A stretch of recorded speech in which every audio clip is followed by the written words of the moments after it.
What's happening, everybody? Tyrone Bowman live. Welcome to the program tonight. Welcome to the conversation. Yes, we are live. I'm going to be talking about the latest headlines along with commentary or along with analysis and commentary on tonight. And most importantly, I want to be able to talk in a way that we're all engaging together. And I want to put this disclaimer out in the ether as I'm getting started on tonight before I really get down into the nitty gritty. Tyrone Bowman Live is a platform where all people are welcome, irregardless of your political affiliation. It doesn't matter if you're a Republican, a Democrat, or an independent, or even if you're part of the Socialist Party. Everybody is welcome on this platform. This channel is not monetized because I don't want it monetized, because I reserve the right to be able to speak freely and speak with everyone. Comments on this program are not filtered. I'm a tough boy. I'm a big boy. I can handle the criticism. I can handle the opposition. There are times when we will engage together. We will go back and forth at times because that's the nature of the beast. With me, none of this is personal. The politics of divisiveness is what's destroying the fabric of this nation, because you have individuals. All right now, because you have individuals, they want you to engage in what I call polarized politics. They want you to either agree with them or they want to hate you. Well, that's insidious. Everybody has the right to support whomever they choose to. That doesn't mean we have to agree with your choice, but you got a right to have it. So having said that, oh, by the way, I want to give a shout out to the cigar blogger. He knows who he is. You've got a great program, my brother. And if you happen to come across my feed, Mr. Darryl Moore, hit me up at TyroneBowmanSenior@gmail.com. I would love to engage with a conversation with you. And I've been following your channel from day one, and I'm proud of all the work that you have done, and I'm proud of everything that you're doing. Okay, now let's get down to it. Let's start with this news from APnews.com. War in the Middle East widens as Trump says strikes on Iran could last several weeks. Now, this article was written by Joan Gambrell, Melanie Lidman, and Sami Magdi. According to them, writing from out of Dubai, the United Arab Emirates, Israel, and the United States pounded Iran on Monday in a campaign that U.S. President Donald Trump said would likely take several weeks. Tehran and its allies hit back against Israel, Gulf states, and targets critical to the world's energy production. The intensity of the attack, the killing of Iranian Supreme Leader Ayatollah Ali Khamenei, and the lack of any apparent exit plan set the stage for a prolonged conflict with far-reaching consequences. Safe havens in the Mideast, like Dubai, have seen incoming fire. Hundreds of thousands of airline passengers are stranded around the globe.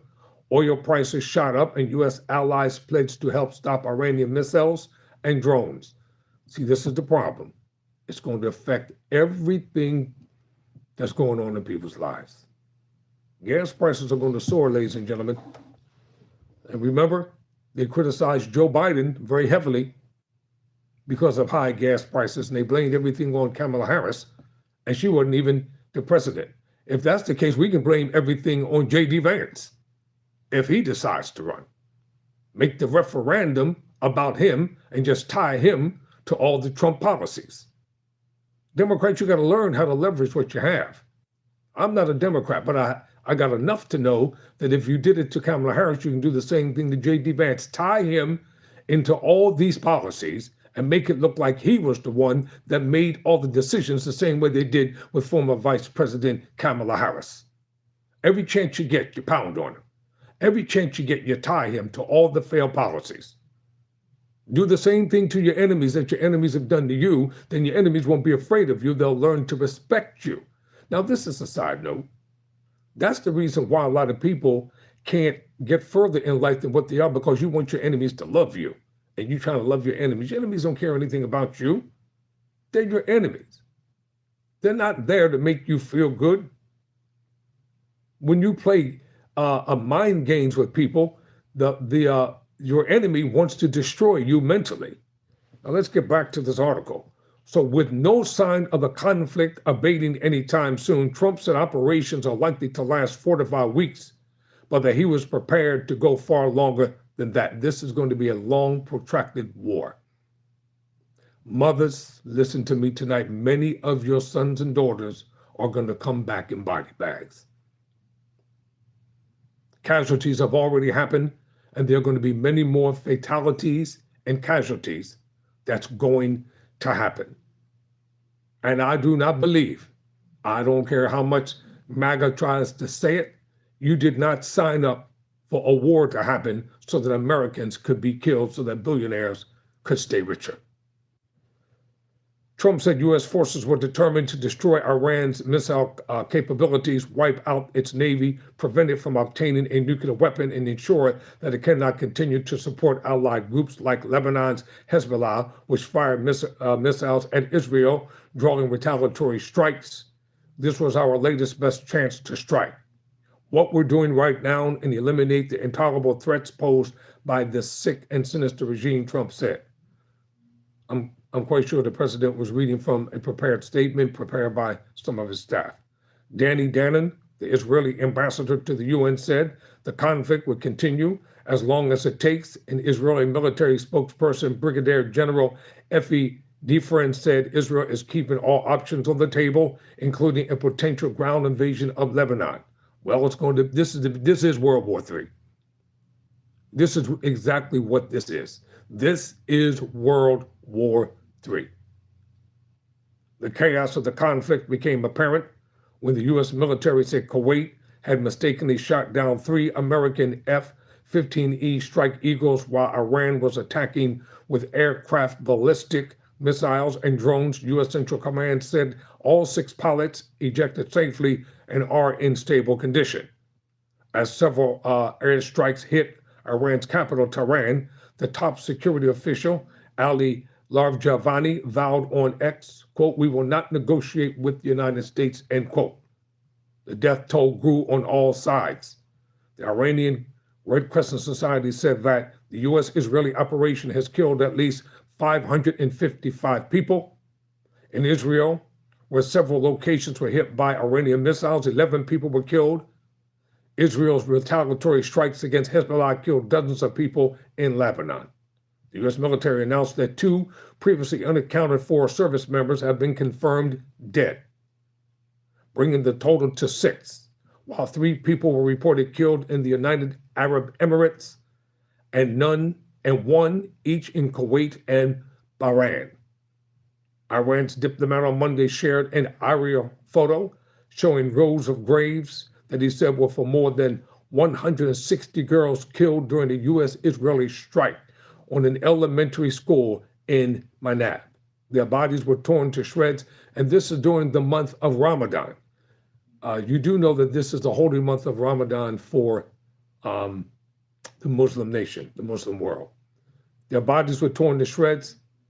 Abbas Archie, the country's foreign minister, said on X, in Israel, 3 young siblings killed by a deadly Iranian missile strike were being laid to rest at the Mount of Olives in Jerusalem on Monday night.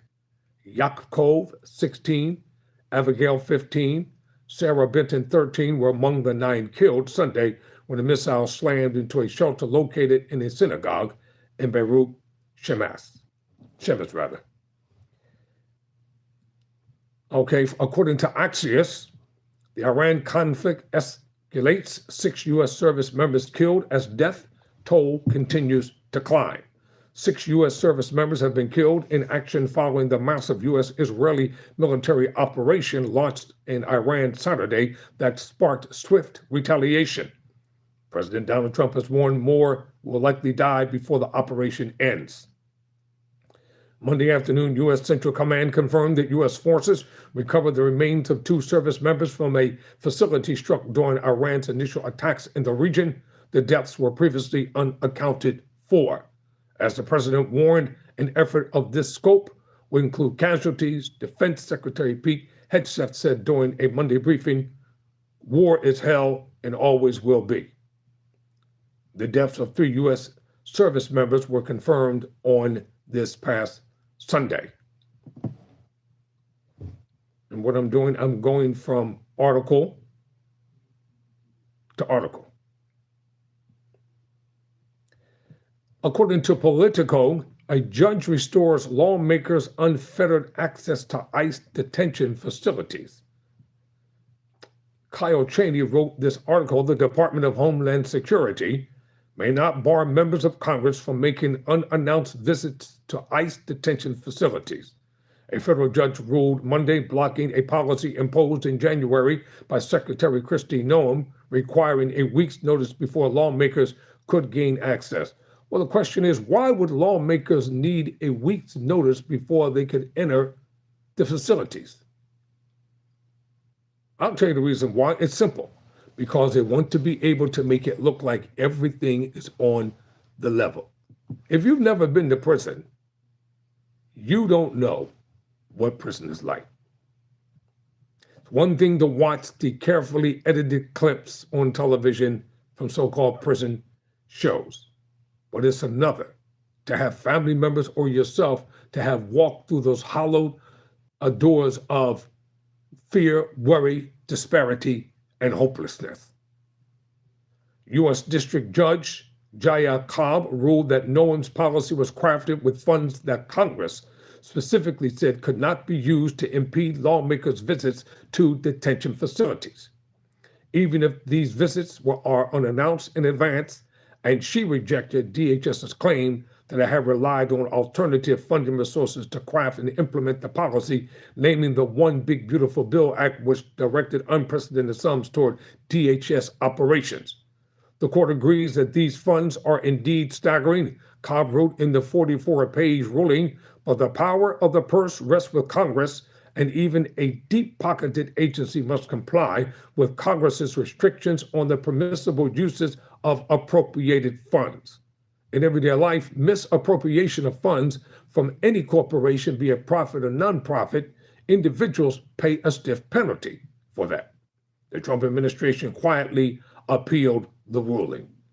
It was Cobb's 3rd time blocking or limiting the reach of Noem's efforts to prevent unannounced lawmakers' visits. In December, the Biden-appointed judge blocked the policy in response to a lawsuit filed by Representative Joe Newsk, a Democrat from Colorado, and a dozen other lawmakers who sued, claiming their efforts to visit detention facilities had been illegally blocked.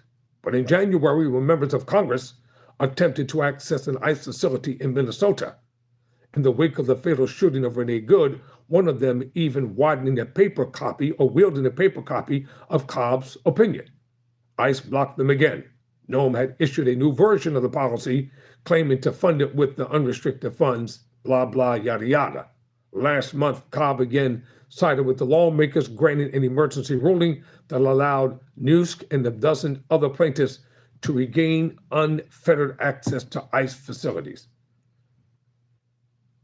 You know, if you have nothing to hide, isn't that what the police always say to people when they try to get them to confess to something? Well, if you have nothing to hide, Mr. Bowman, then why do you want a lawyer? Why do you want us to read you your Miranda rights? Why can't you just tell us? Because by law and by the Constitution, I have the right to request an attorney, and I have the right to have my Miranda rights invoked. I'm not going to allow you all because you're going to lie anyway. Is this an indictment on all of law enforcement? No, but you've got that rogue group, that rogue element that are still breaking the rules and breaking the laws every single day in a justification to enforce them. Let me give you a word of advice as a law student, for those of you who care to listen. Keep your mouth shut when you are arrested. Don't say anything. The only word that should come out of your mouth is lawyer. That's it. Don't say nothing else. And if they don't read you your Miranda rights, don't ask them to. Let them violate you so your case can get thrown out of court. That's how you handle it. Don't allow law enforcement to tell you that violating your constitutional rights is a part of their job. No, it is not. That's why they're getting caught all across the board now. How would they like it if their constitutional rights were violated and upended? They would not like it. You do have a constitutionality that backs you up and protects you. And don't allow this system, mothers and dads, to turn you against your children. Rich people don't turn their back on their children when they break the law, when they commit crimes, and they go run into mommy and daddy and grandpa and grandma to bail them out, and they know they're guilty. And then they hire the highest priced lawyer on the planet, and the first thing they say, they violated my client's constitutional rights. Well, if it's good enough for the rich, it's good enough for the not so rich. All rights should be protected. According to NPR Radio, a video of the Clintons' depositions in the Epstein investigation has been released by House Republicans. Over hours of testimony, the Clintons both denied knowledge of Epstein's crimes prior to his pleading guilty in 2008 to state charges in Florida for soliciting prostitution from an underage girl. Jeffrey Epstein should have been locked up then. Why was he even allowed to be free? Why? Because he was rich? Because he was privileged? Because he had that white boy privileged club card? And because he had the dirt on the rich and the powerful? Republicans on the House Oversight Committee have released video of depositions from former President Clinton and former Secretary of State Hillary Clinton conducted as part of the panel's investigation into the Jeffrey Epstein files. The Clintons were deposed separately last week behind closed doors, testimony that came after they unsuccessfully fought a subpoena by the Republican-controlled committee. The pair ultimately agreed to sit down for hours of deposition after they were threatening with contempt of Congress. Democrats, if you gain control of Congress again, and if you gain control of the House, do the same thing to them that they're doing to you. Don't be so eager to please them. And if they defy the subpoena, hold them in contempt. The same way that Republicans call themselves being the enforcers of the law and enforcers of justice. Over hours of testimony, the Clintons both denied knowledge of Epstein's crimes prior to his pleading guilty in 2008 to state charges in Florida for soliciting prostitution from an underage girl. Quote, "I saw nothing and I did nothing wrong," end quote, the former president said in an opening statement shared ahead of his deposition Friday in the Clintons' hometown of Chappaqua, New York. While neither Clinton has been accused of any wrongdoing, Bill Clinton shows up several times in the trove of Epstein records that has been released by the committee, including in photos. And so do a whole lot of other folks show up, but their names have been redacted. And the only names that appear to be left are the names of the Democrats. What about the names of other Republicans that have been taken out of the files, or they blacked them out so you couldn't see their names? What people must really think we're stupid. People are not as dumb as politicians think they are. So I've already did 2 videos about this, so I don't have to continue to read this article. And if you want to know what they had to say, you can check it out. A pardoned Capitol rioter who said January 6th officer needs to be put down has been charged, according to NBC News. This article is written by Ryan J. Rowley. Pardoned January 6th rioter Jake Lang has been charged with making threatening statements about one of the officers he faced off with at the Capitol.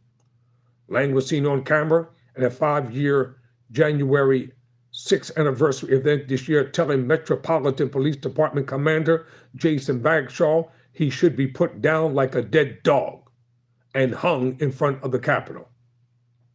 Lang was part of the brutal battle between Trump supporters and police at the Capitol's Lower West Tunnel on January 6, 2021, which is also where Bagshaw faced down the mob that day.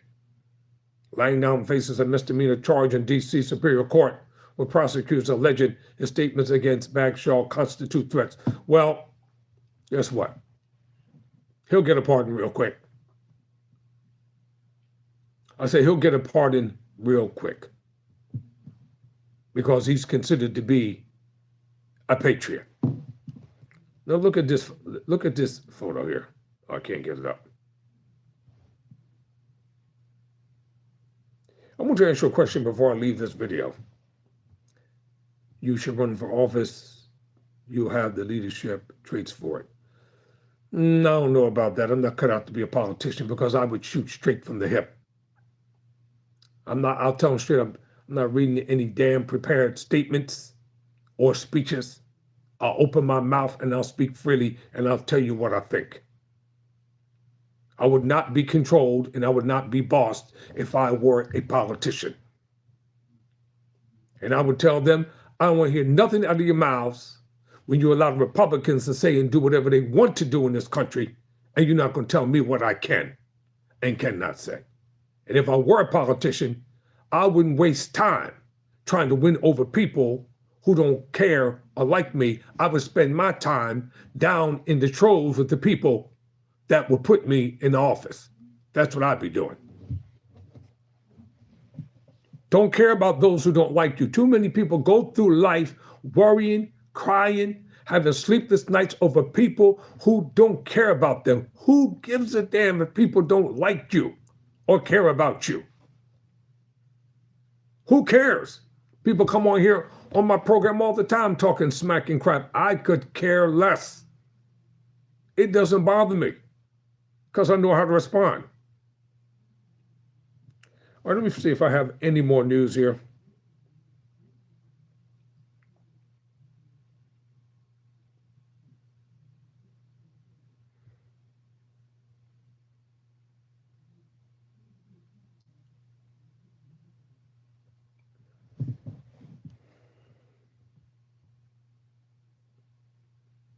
Here's some travel updates for people who are in Dubai, travel updates for Americans in the Middle East.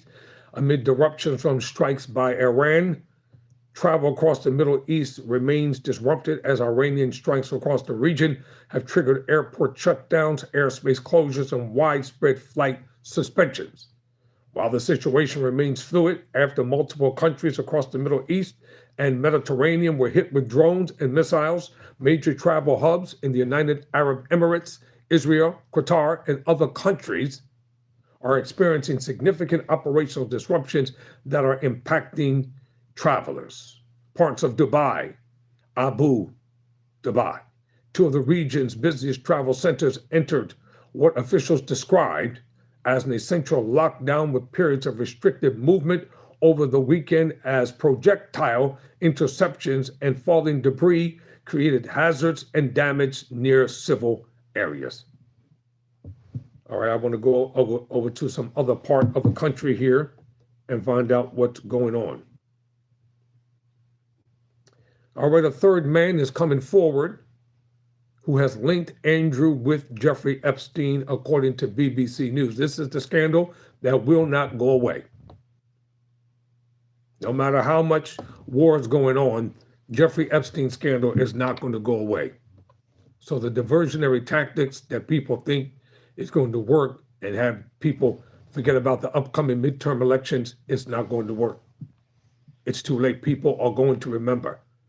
So this was written by Ben King, a business reporter in the high-tech megacity of Shenzhen in southern China. Prince Andrew looked on as dancers spun and waved streamers to entertain an audience of investors and innovators.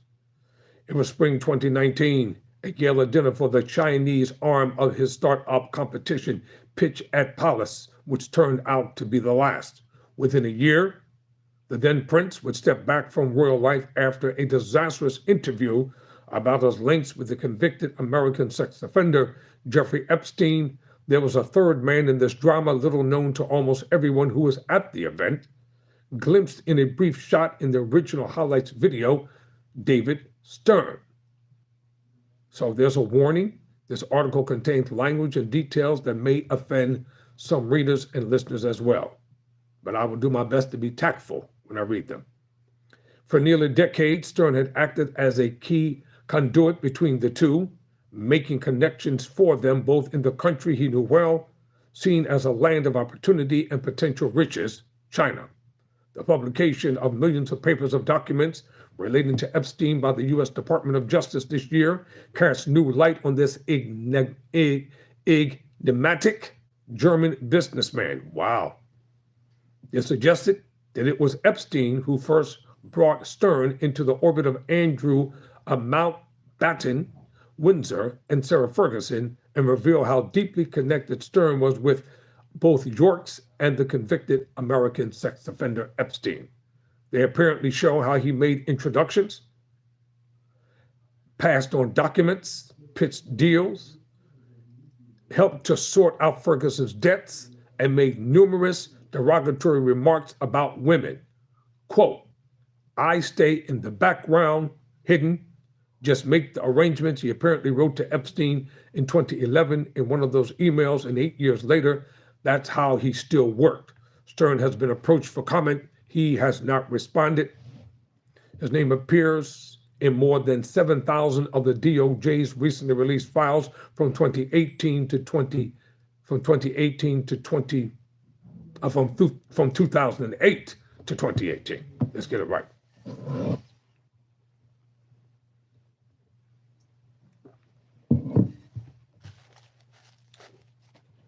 Based in London, for most of the time, Stern ran his own business, but he often called Epstein boss. He appeared to ingratiate himself in royal cities, that's nasty, to becoming a director of Pitch at Palace in 2016 and being appointed to the board of a royal charity at St. George's House. But he kept a low media profile and little is known for certain about his background. He enters on company's house, say he was born in 1978. According to a short biography apparently sent to Epstein, he studied law and Chinese law at the School of Oriental and African Studies in London. A person familiar with the matter said Stern had completed a 3-year law BA there in 2000, but withdrew from a postgraduate research program in 2003. The biography said he is a fluent Mandarin Chinese speaker and studied in Taiwan and China. In the 1990s, he worked at a small investment banking firm, M. Grayson and Company, from 2000 to 2002. He then founded a Beijing-based IT healthcare business, Asia Gateway. What does all this have to do with the fact that he was complicit with Jeffrey Epstein? Nobody cares about his credentials or his affiliations or his ties. If he was with Epstein doing these terrible things, then he should be charged as well. So the earliest known contact between Epstein and Stern came in May 2008, according to the article. According to the DOJ files, they include a note to Epstein's personal assistant, Leslie Groff, inviting him to invest in a Chinese-focused private equity fund. So the relationship blossomed despite Epstein's guilty plea to a conviction for soliciting prostitution from a minor the following month. You know, let me just tell you very plainly, I ain't got no love for Epstein or Ghislaine Maxwell. Both of them should have been locked up a long time ago. Because if that wasn't any ordinary person, they would have been arrested. They would have been paraded before the cameras. They would have been made to be humiliated. They would have charged them, and they would have locked them up for a long time.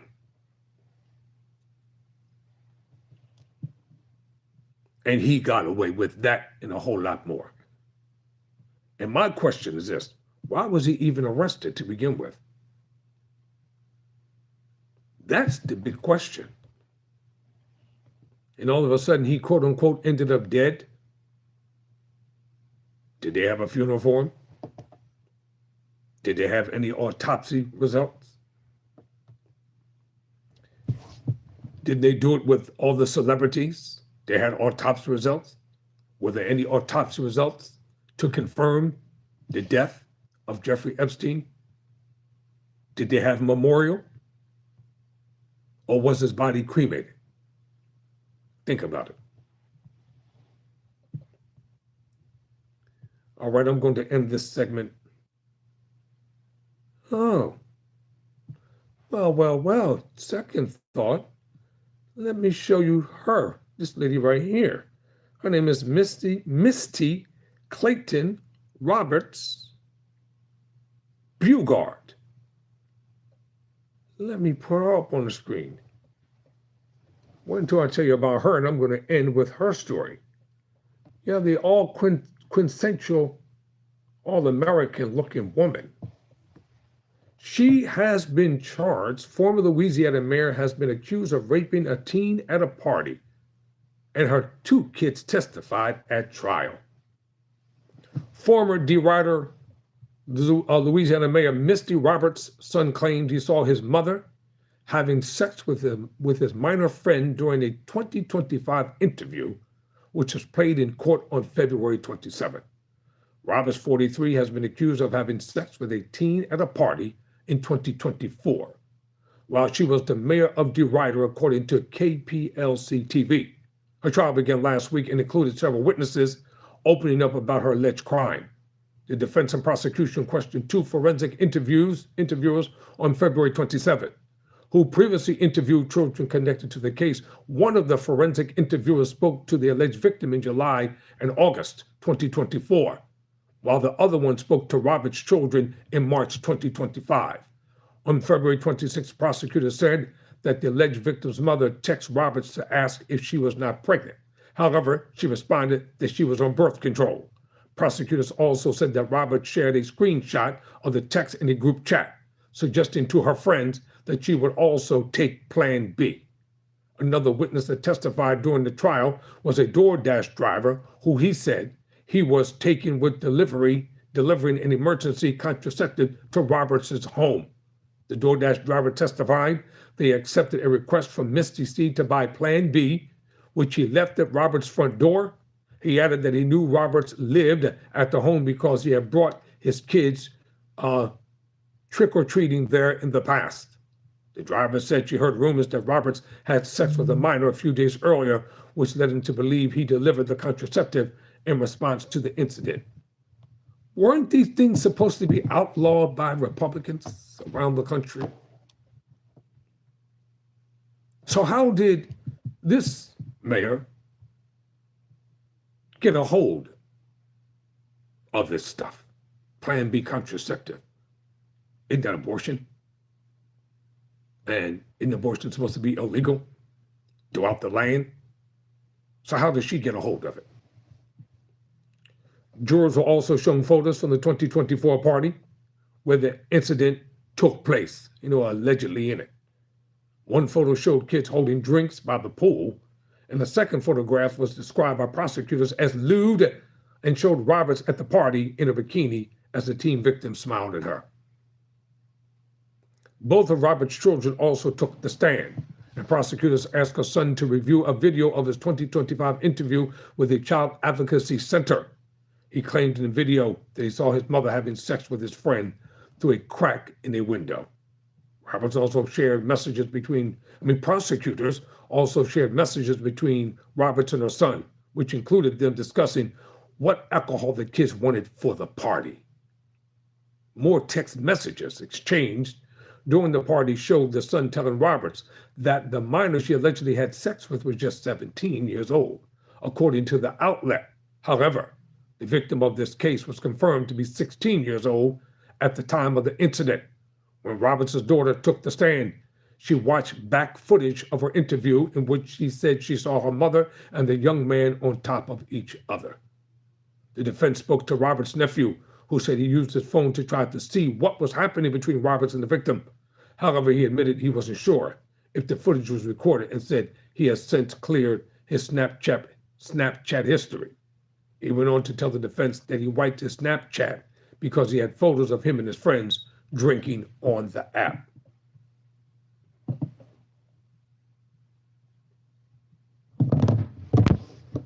She should have just pled guilty. Straight up. She should have just pled guilty. Even her own children testified against her. What hypocrisy coming from these people. Total hypocrites. That's it from me for now, ladies and gentlemen. Thank you for watching. Never surrender. Never quit.